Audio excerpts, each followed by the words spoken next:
नमस्कार भाइयों। आज मैं एआईसीसी से यहाँ पे आई हूँ और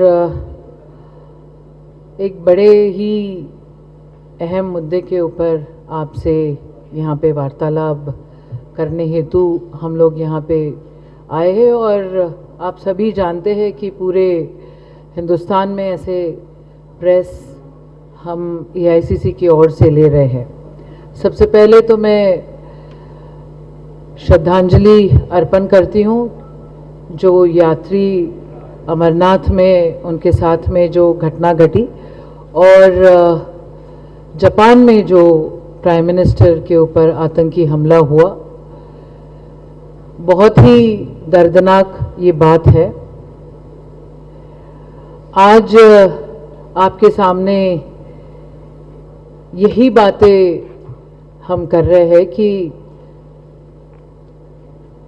केंद्र में जो सरकार में है वो क्या सचमुच हमारे सबके साथ में इंसाफ कर रहे हैं, और ऐसा क्यों हो रहा है कि जो भी घटनाएं और उनके हत्यारे जो सामने आ रहे हैं वो कहीं ना कहीं भाजपा के साथ लिंक रखते हुए हमारे सामने आ रहे हैं। वैसे तो कांग्रेस पार्टी हमेशा ही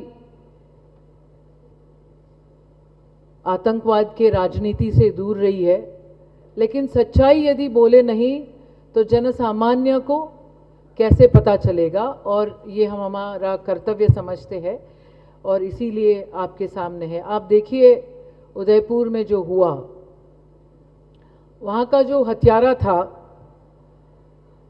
मोहम्मद रियाज अतारी, वो बीजेपी का कार्यकर्ता निकला।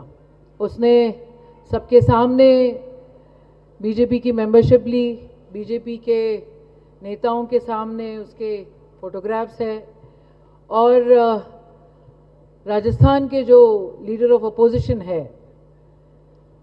गुलाब चंद कटारिया जी, उनके दामाद के फैक्ट्री में, अतुल चंडालिया के फैक्ट्री में वो काम करता था। और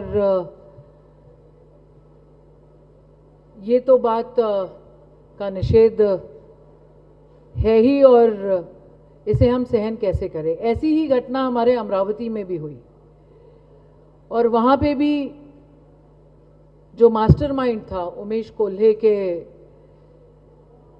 हत्याकांड में, वो बीजेपी की सांसद नवनीत राणा, निर्दलीय सांसद जो है और बीजेपी के साथ अभी काफ़ी जोरों से जुड़ी हुई है, उनके वो करीबी निकले। उनके और उनके पति के, राणा दाम्पत्य के करीब उन्होंने प्रचार भी किया और उनके लिए वोट भी मांगे।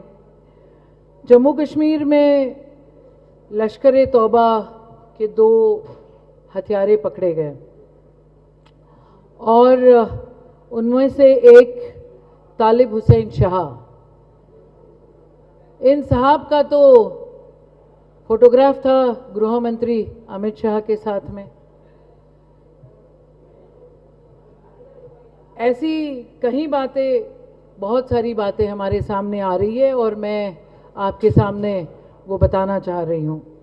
आप देखिए वर्ष 2020 में जम्मू कश्मीर में भाजपा के पूर्व सरपंच तारिक अहमद मीर, ये हिजबुल कमांडर नावेद बाबू को हथियार देने के आरोप में गिरफ्तार हुए थे। और तारिक अहमद मीर ये दविंदर सिंह के सहयोगी थे। उनकी जांच यदि होती तो हमें सच्चाई पता चलती, लेकिन वो जांच ही आधी अधूरी रखी गई और सच्चाई से हम लोगों को, देशवासियों को दूर रखा गया।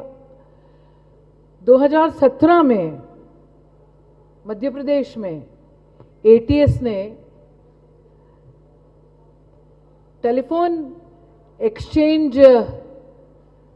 का एक पर्दाफाश किया था और उस पर्दाफाश में 11 लोग पकड़े गए थे। उसमें से एक जो था वो बीजेपी के आईटी सेल का मेंबर निकला। अब इन महाशय के तो फोटोग्राफ्स बीजेपी के वहाँ के मुख्यमंत्री शिवराज सिंह चौहान के साथ में उनके फोटोग्राफ्स है और वो वायरल हो चुके हैं और पूरे सोशल आ गया टेरर फंडिंग में। अब ये हो गई बात राजस्थान की, असम की, जम्मू की। आप देखिए असम में भी वैसे हुआ। असम में क्या हुआ, निरंजन होजई को उम्र कैद दी गई एनआईए के स्पेशल कोर्ट ने और 1000 कोटि के वित्तीय घोटाला में वो पकड़े गए और टेरर फंडिंग में पकड़े गए और उन्हें उम्र कैद हुई। वो जो 1000 कोटि का जो घोटाला हुआ उसके साथ से जो पैसे आते थे वो पैसे पूरे टेररिस्ट को वेपन्स देने में खर्चा करते थे और ये वेपन्स से हमारे जो रक्षक है, सेना में जो लोग हैं, उनके ऊपर ये इस्तेमाल होता था। इतने से भाजपा थकी नहीं, उन्होंने आतंकवादियों को टिकट भी दिया। जम्मू कश्मीर में आप देखो, मसूद अजहर के जो शागिर्द है मोहम्मद फारूक खान, जम्मू कश्मीर से वो उनको टिकट दिया गया था 33 नंबर के वार्ड से और JKLF liberation, Jammu Kashmir liberation front के उन्होंने वो मेंबर थे और उन्होंने फिर बाद में आप देखते हो कि मसूद अजहर ने काफ़ी बहुत सारे आतंकी घटनाओं को यहाँ पे अंजाम दिया। कंधार का वो अंजाम हो या पार्लियामेंट में जो आतंकी हमला हुआ था उसका हो, या फिर आप पुलवामा देखिए। पुलवामा में जहाँ पे परिंदे भी अपना पर नहीं मार सकते, वहाँ पे 200 किलो RDX पहुंचा, और पहुंचा कैसे, इसकी जांच क्यों नहीं हुई।